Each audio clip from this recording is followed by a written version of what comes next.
Hello, and welcome to the Sisters of the Shire podcast. I'm Abby. And I'm Ashley. And this season, we are diving into the Unfinished Tales, Tolkien's collection of side stories, deep dives, and fragments that expand on the world of the Silmarillion, The Hobbit, and The Lord of the Rings. It's basically the bonus content of Middle-earth, and honestly, it's containing most of our favorite stuff at this point. True.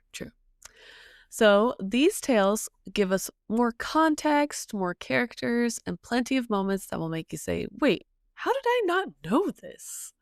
If you've been with us for a while, thank you, and thanks for coming back. And if you're new, welcome to the Sisters of the Shire podcast. We're so glad you're here.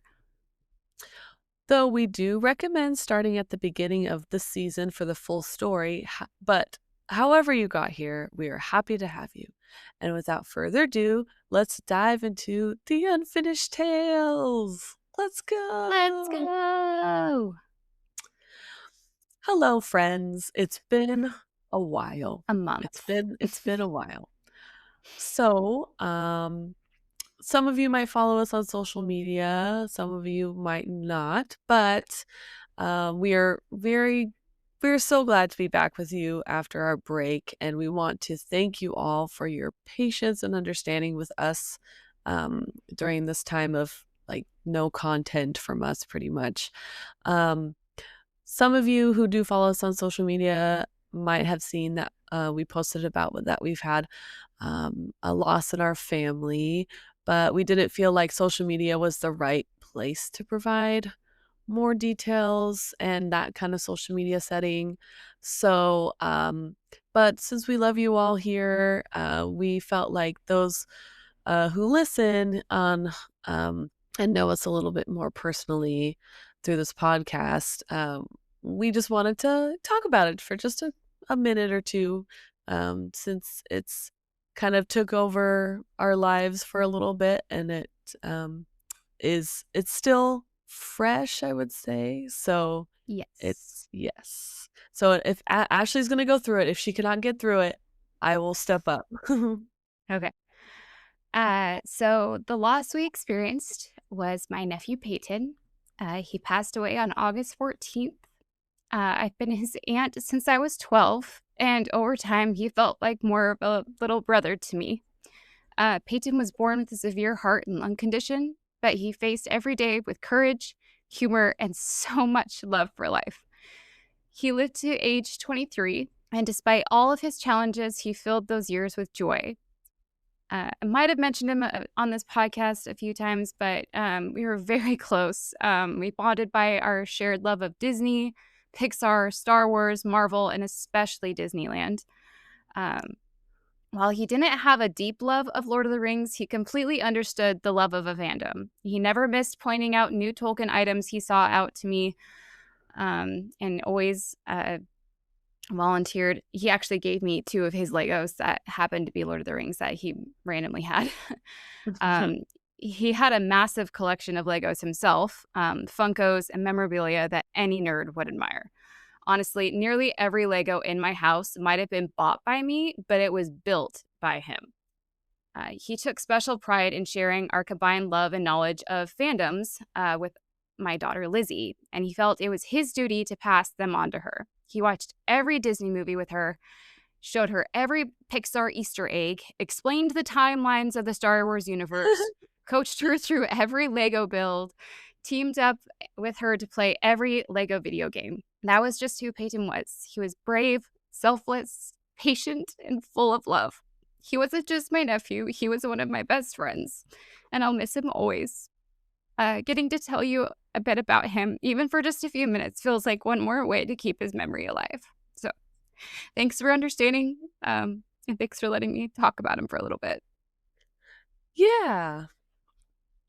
It's okay. You did it. I did it. Could you hear me? Could you understand me? Yes. Okay. Abby actually got to see his room, which was, I mean, Abby, you explain it. It's yeah, epic.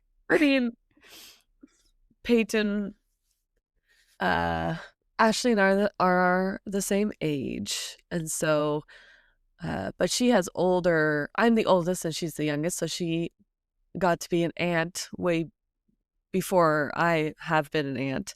So when she got nieces and nephews, it was like I got nieces and nephews because I got to go be with them, when I would go be with Ashley. So I got to be with, uh, you know, baby Peyton, toddler Peyton, just all the cute like stages of him. So I got to be like, I know he was my cousin, but I say he was more like a nephew to me. Yeah. He was more like a little friend that I was like, "Oh, sweet. I get another friend to play with." Like a little Yes. dude. Um I will say I know that she mentioned that he wasn't into Tolkien as much as we are. He was more of a Disney, Marvel, Star Wars person.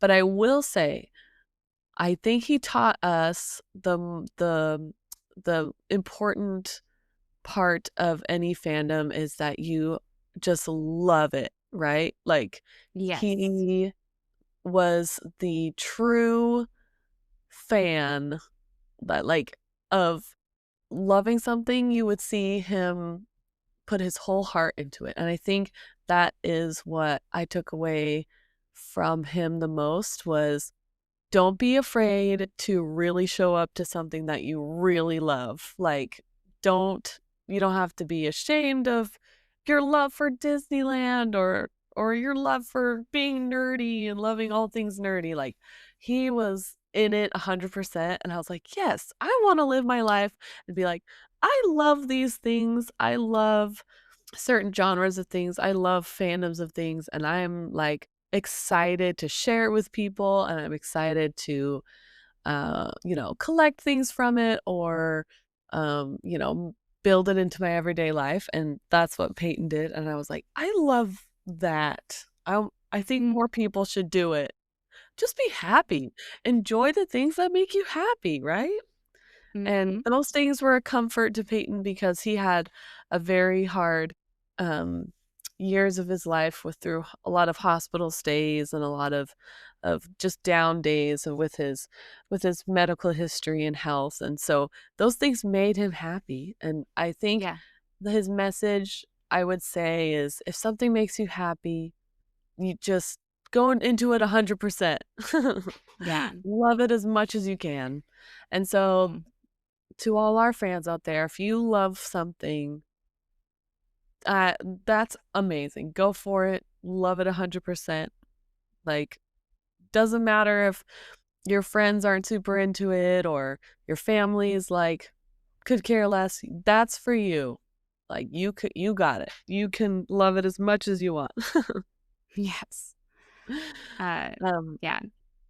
We so our family's not super into things. It's just mainly Peyton and I, at least I mean, other than Abby, but around here in Washington, it was mainly Peyton and I that were just like the nerds to the limit. Uh yeah, and you guys would FaceTime me and show me all your Legos and, like, all that stuff. yeah. I loved it. I was like, "Yes." And Peyton has often talked to me about, like I had him write down the, uh, timeline of all the not the Star Wars movies, but the shows of how I needed to watch Oh, yeah. them because he was helping me with that, and then, like, um yeah, so Expert. he is an expert. Expert. Uh-huh. Yeah. He we So yes, so thank you for being patient with us. It has been a hard month. Yeah. Um it's been a new reality, I would say.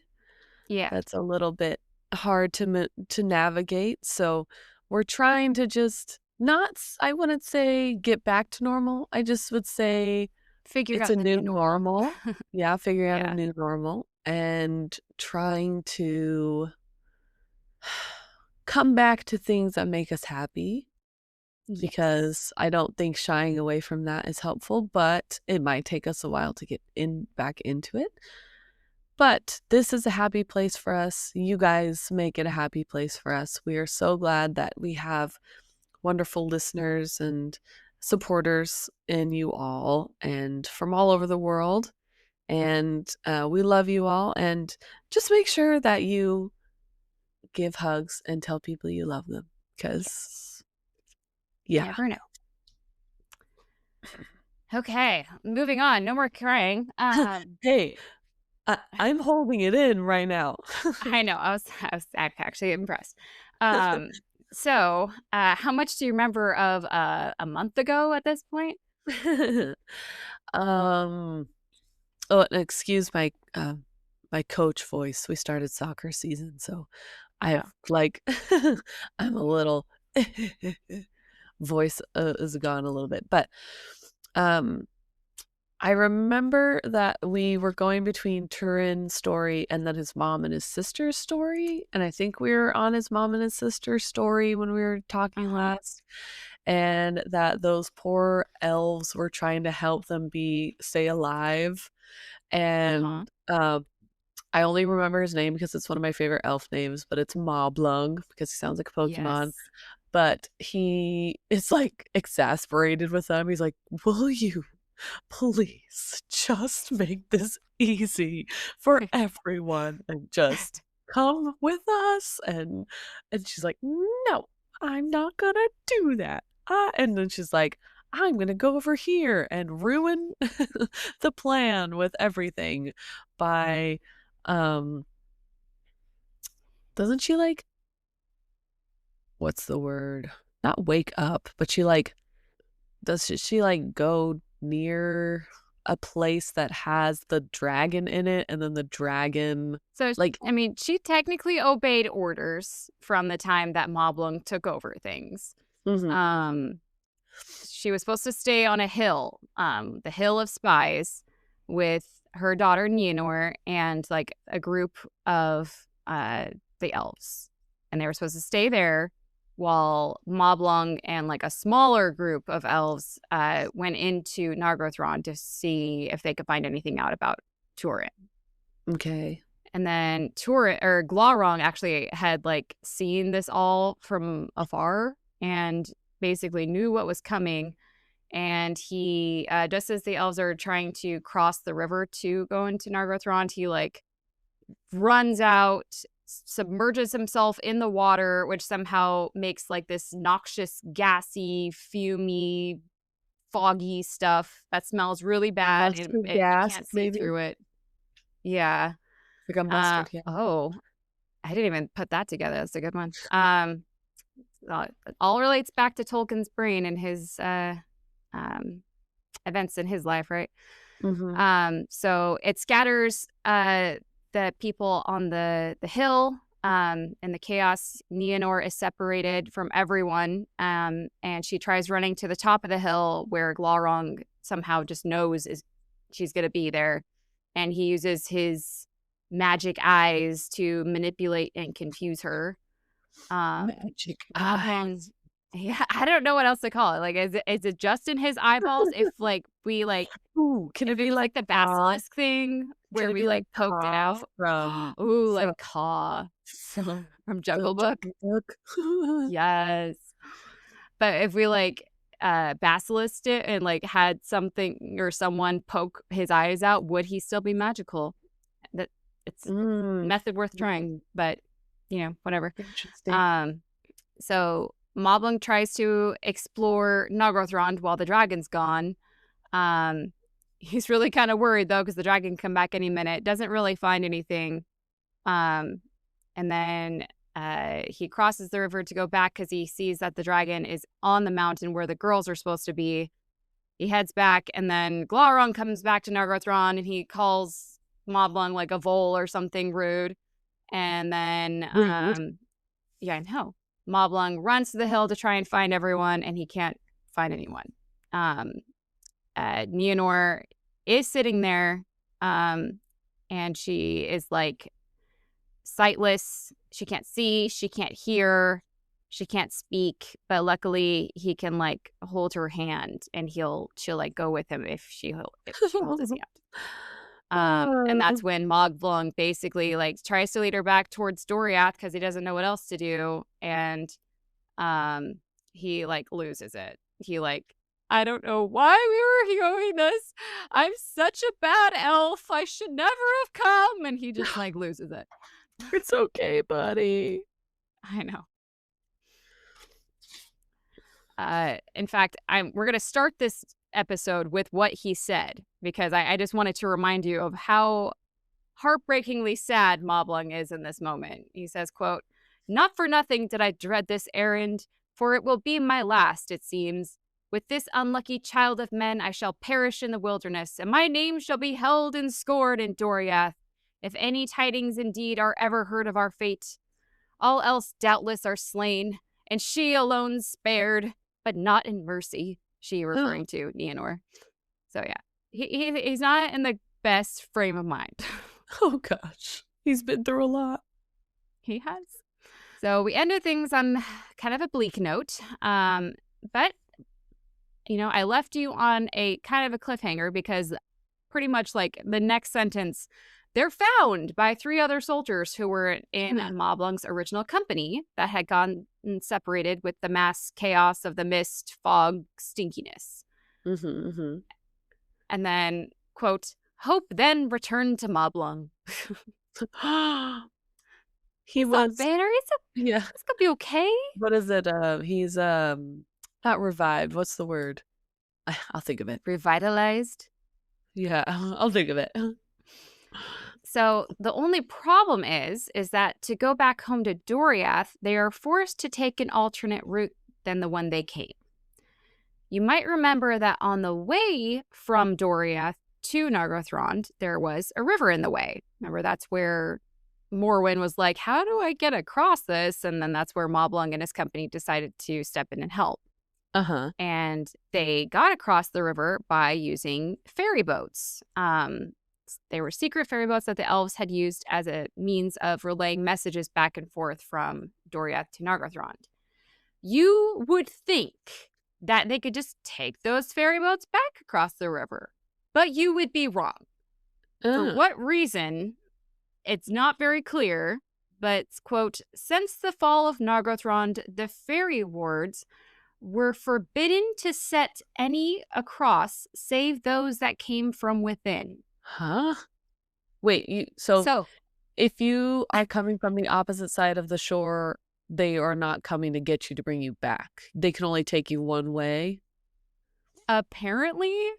But or I read it as like, since the fall of Nargothrond, no, people could come in. Only people who had just left Doriath could come back in. But didn't they just come from Doriath? Aren't they the one person who would, or the few people that would be allowed to go that? It's a one way. It's like the ferry ticket. You could only buy one way, and then you don't get to go back. But you think even the ferry boats are on that side because they just took them. I don't understand. So because of this completely understandable and not valid rule, they were forced to go northeast to get to Doriath. Maybe they lost their ticket. Maybe they're like, "Tickets, please." He's like, checking his belt. Oh man. I think he got thrown out of the dirigible, and he says, "No ticket." And frantically searches for their ticket. It's a Indiana Jones reference. Good one. Thank you. It's one of my favorite parts. So now they're going way out of their way to get back to Doriath. Quote, "Slow was their journey, as for those that led a weary child." Now, I mean, they did have a weary child with them, basically. They did have a weary child, but also as a mom, I feel this. And knowing that Tolkien was a father, I also felt that he understood what it meant to lead a weary child. And then immediately made me think of the scene in Toy Story 4 when Forky keeps asking Woody to carry him. He's dragging. I love that. Okay, can I sidebar? Who had to record that sound bit of a little popsicle stick scraping on asphalt to make that sound accurate for that movie? Some Foley artists at Disney Pixar did a good job. Anyway. Yes, so I know exactly what in my brain, it's him carrying a weary child, a scooter that they don't want to carry, ride. The sweatshirt, the half-finished, a water bottle they don't want to carry anymore. Mm-hmm. A stick they can't leave at the park. It has to come Right? to town. So, and like you said, they are, kind of bringing back a weary child with them of sorts because Nienor is still in this weird state of blindness, deafness, comatoseness throughout this journey, but she did seem to be gaining a little strength along the way. Quote, and she would walk hour by hour obediently, led by the hand, yet her wide eyes saw nothing, and her ears heard no words, and her lips spoke no words.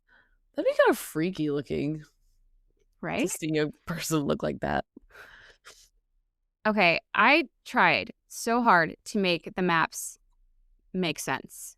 Abby, are you Map. scrolling down a little bit and you can see my beautiful map? Get back to the map. Okay. So, in purple, we have Morwen's the route that we went from the beginning.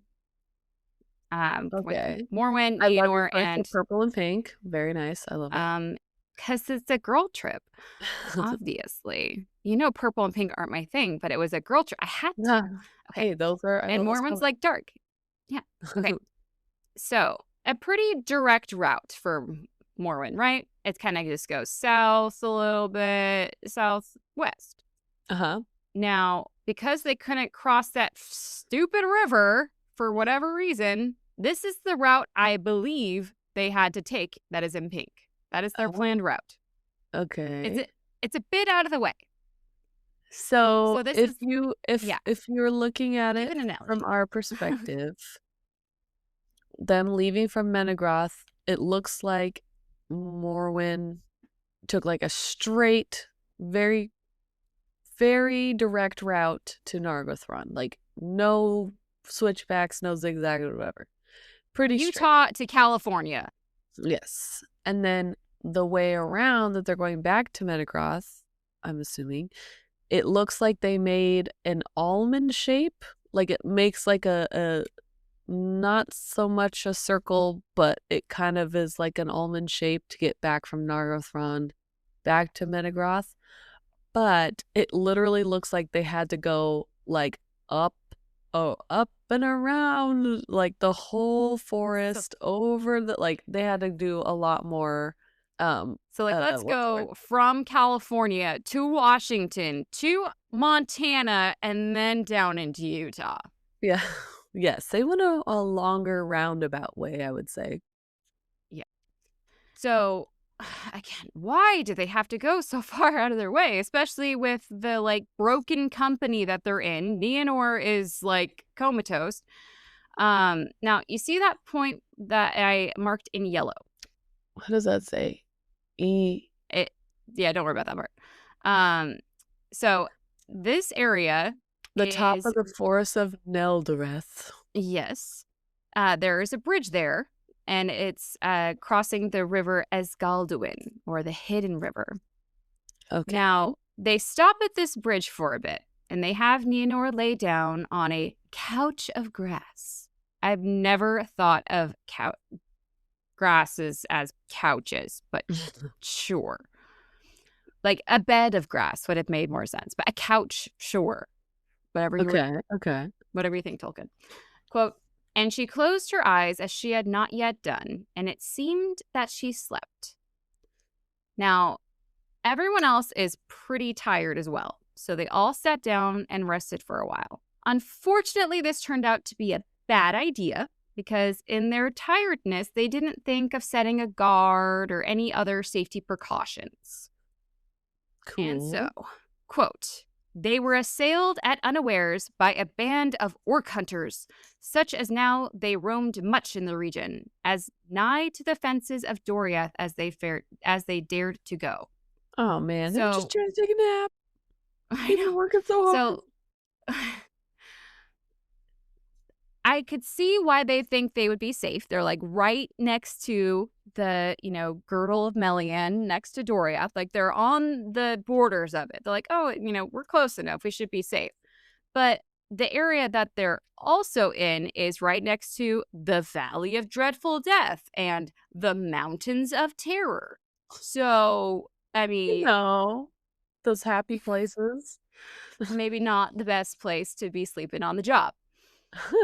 So, amidst the attack, quote, Neonor leapt up from her couch as one waking out of sleep to an alarm by night, and with a cry she sped away into the forest.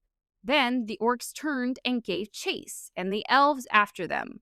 But a strange change came upon Neonor, and now she outran them all, flying like a deer among the trees with her hair streaming in the wind of her speed. Dang. She's a vampire. She's a Twilight vampire.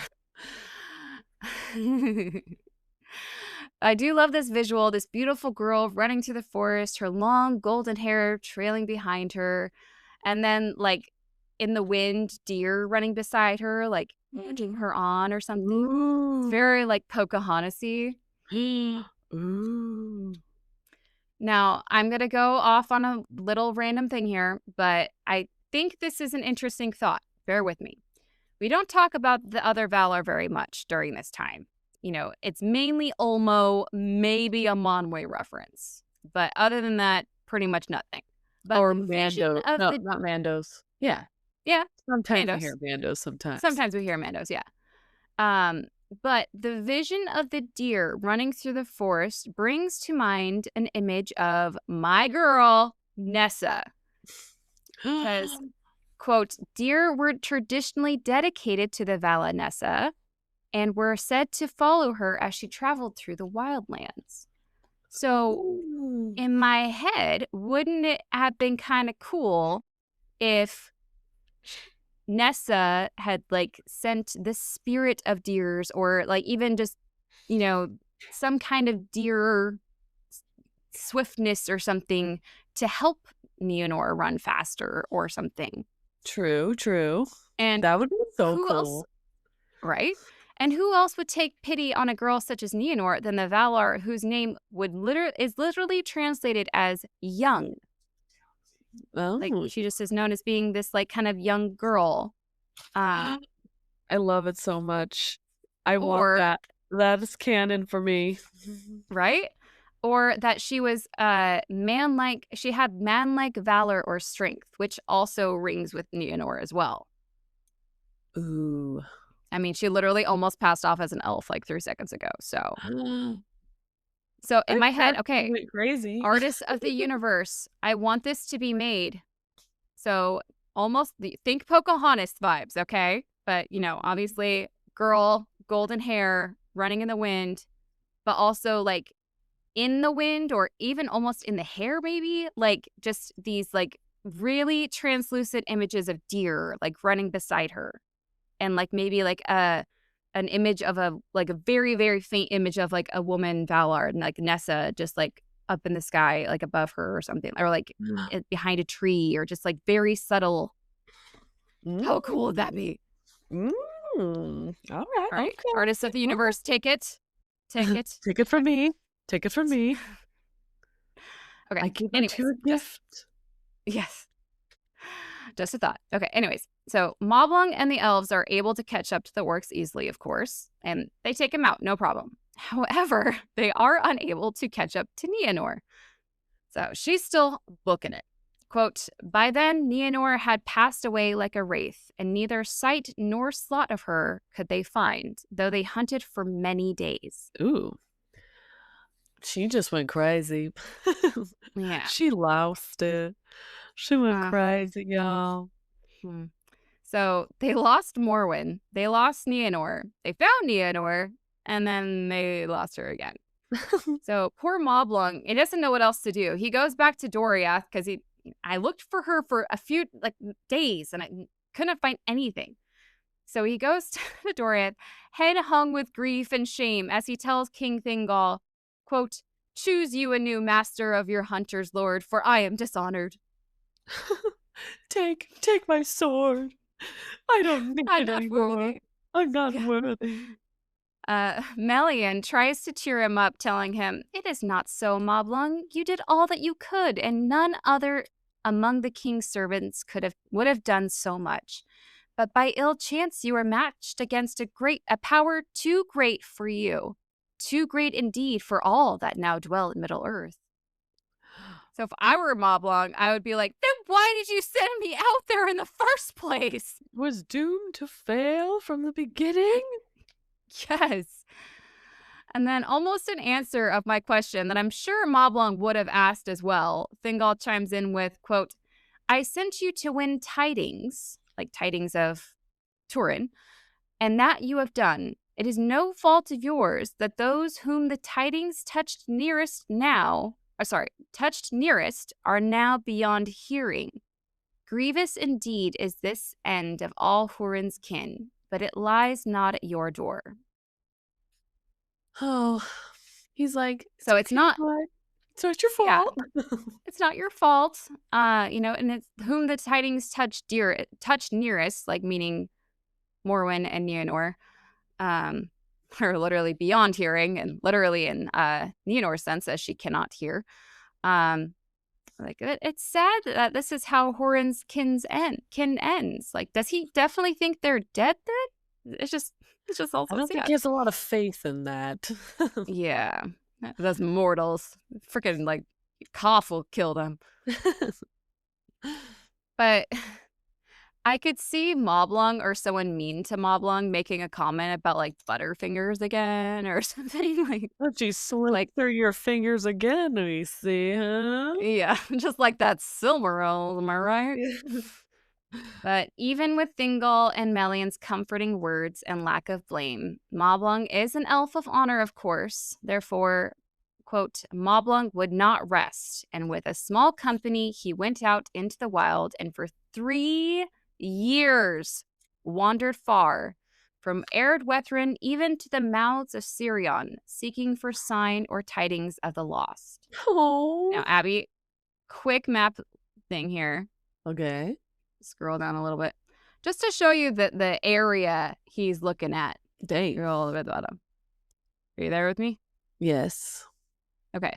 So, see, I have highlighted in yellow. Erd-Wethrin's way up there.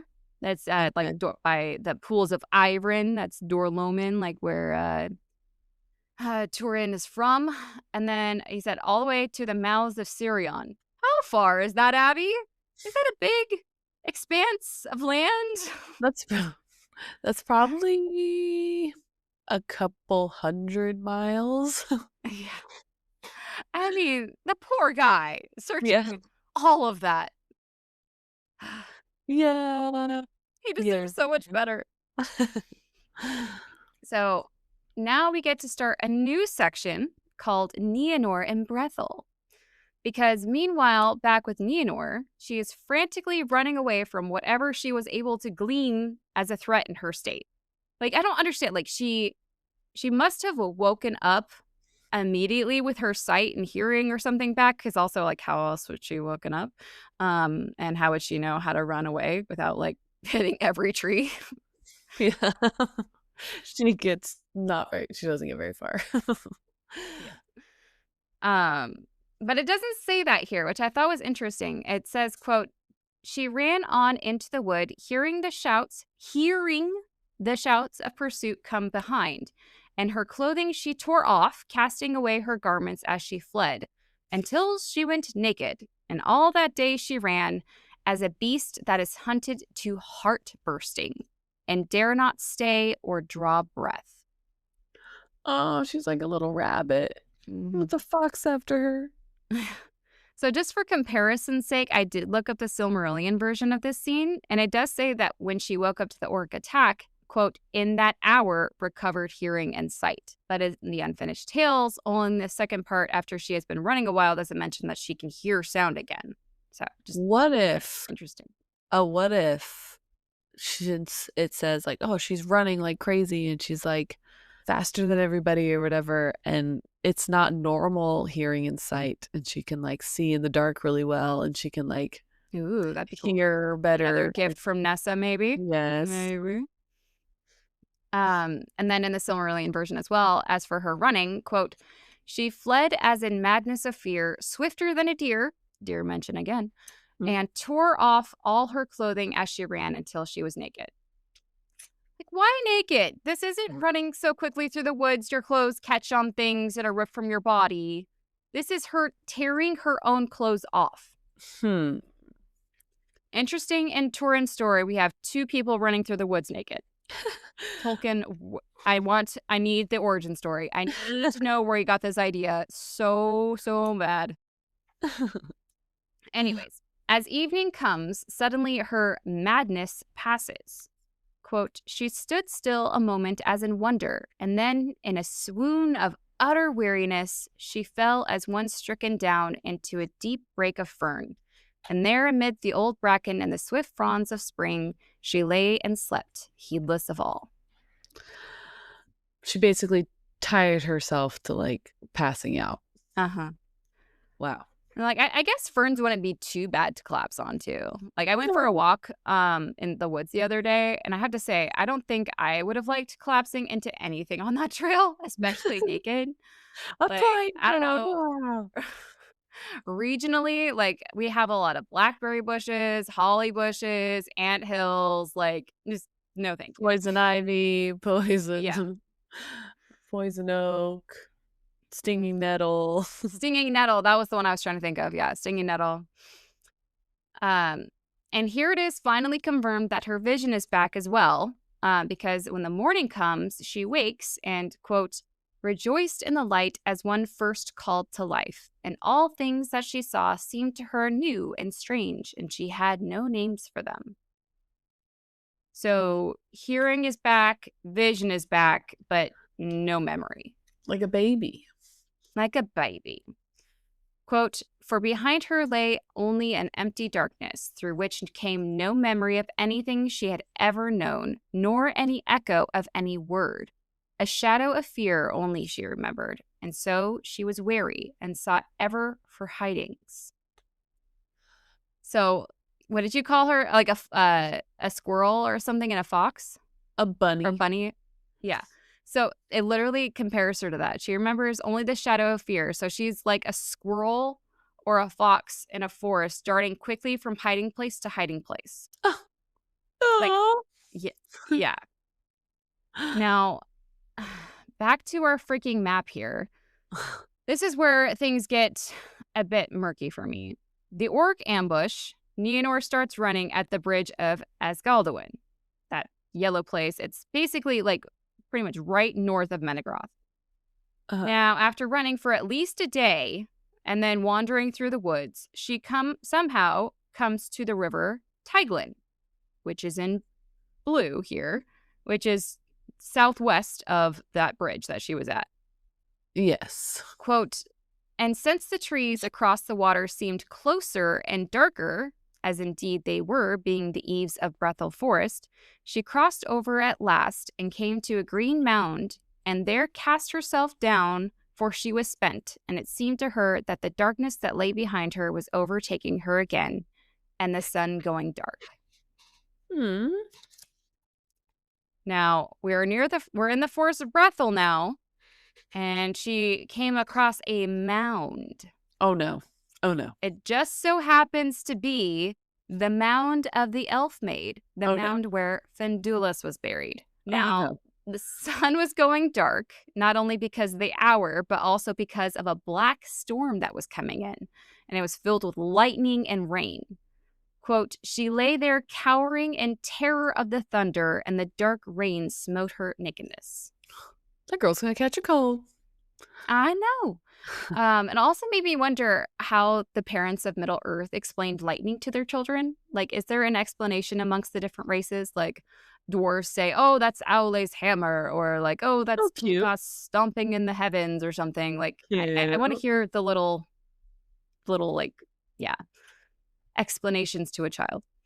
But yeah, lightning is scary no matter the explanation. The dragon. The Hobbits is the dragon. Without that, yes, I agree, 100%. Wait, in the Hobbit, it's all lightning and thunder, and then they sound. Oh, it's a thunder battle. The stone giants. The legends are true. Yeah. Anyway. So, we have poor, cold, hungry, drenched, and frightened Nienor just laying there in fear. But luckily for her, some woodsmen of Brethel happened to be fighting some orcs nearby and were in the area looking for shelter from the storm. quote, "And there came a great flash of lightning, so that the mound of the elf maid was lit with a white flame.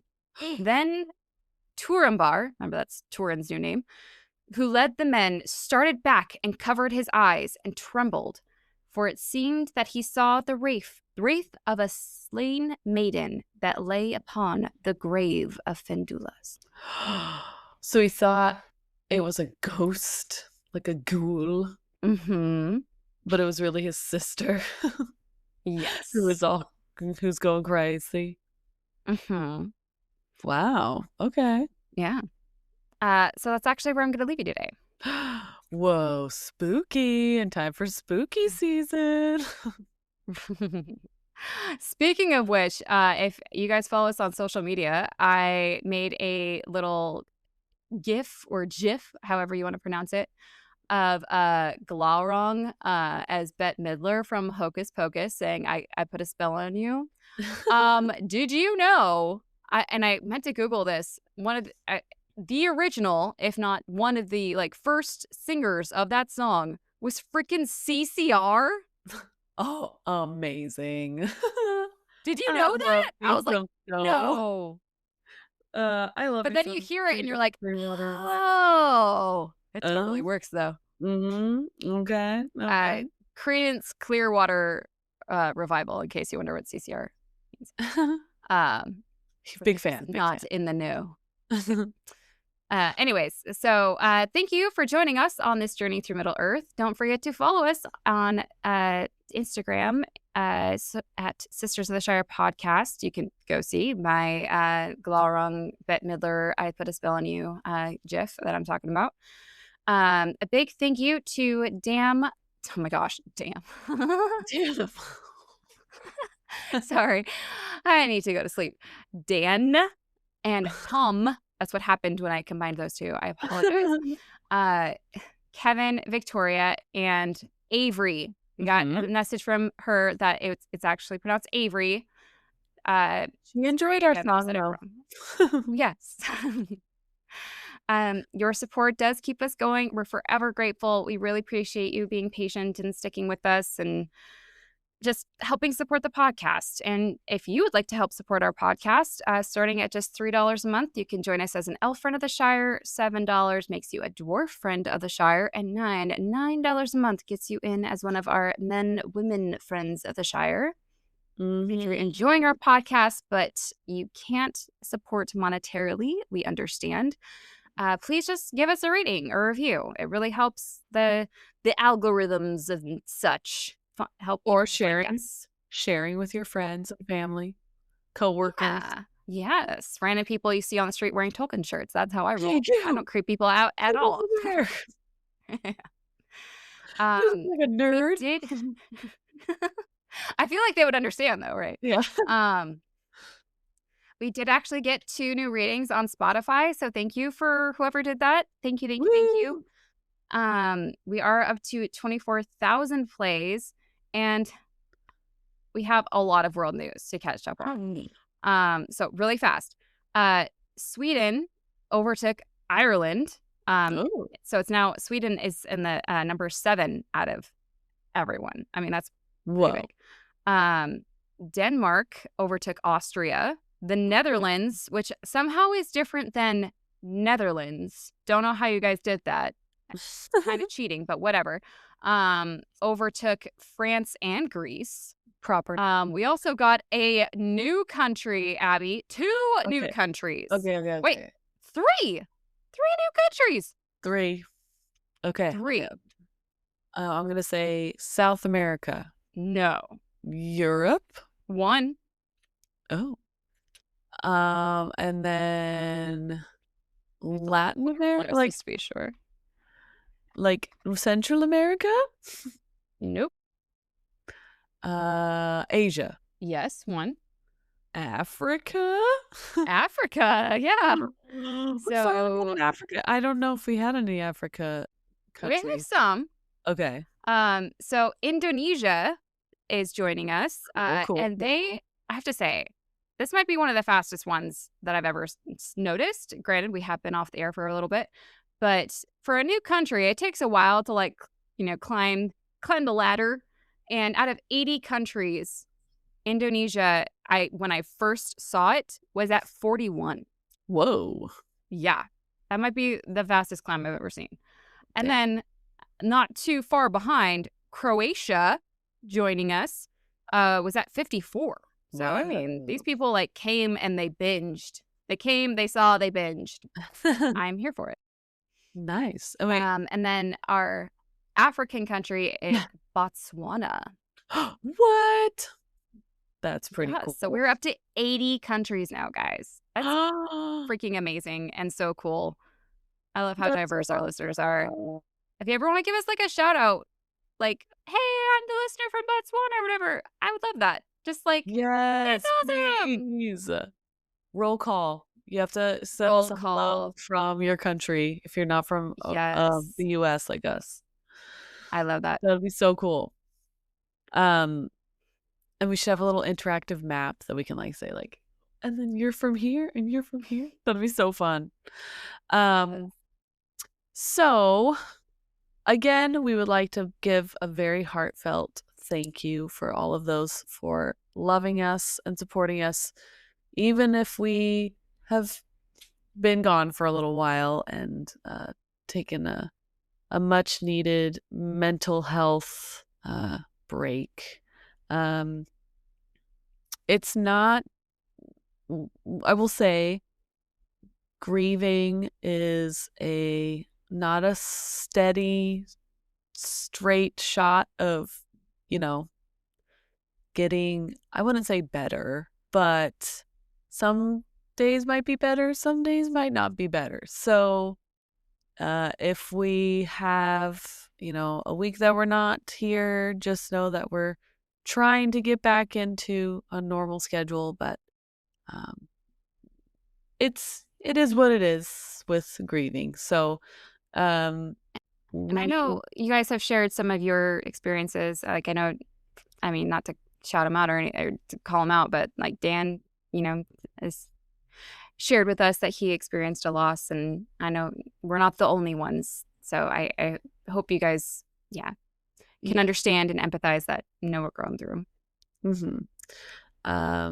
And it's been very helpful to our hearts to see all the love and support you guys have been giving us, and all the kind words that you've been sending us, and we're so grateful for you, not only for that, but just for sticking with us and enjoying our content, and all our new listeners. Hello, we're glad you're here. Sorry, it was kind of a bummer at the beginning, but we're glad that you're here. And like I said earlier, go hug the people you love. Tell them you love them. Yes. And as Peyton would say, like, enjoy the things you love. Go enjoy the things you love, you guys. And thank you for teaching me today. You're welcome. Until next time, I've been Ashley. And I've been Abby, and this has been the Sisters of the Shire podcast. And we are so happy that you've been with us and sticking around and supporting us. And we hope that you can join us next time. Bye. Bye.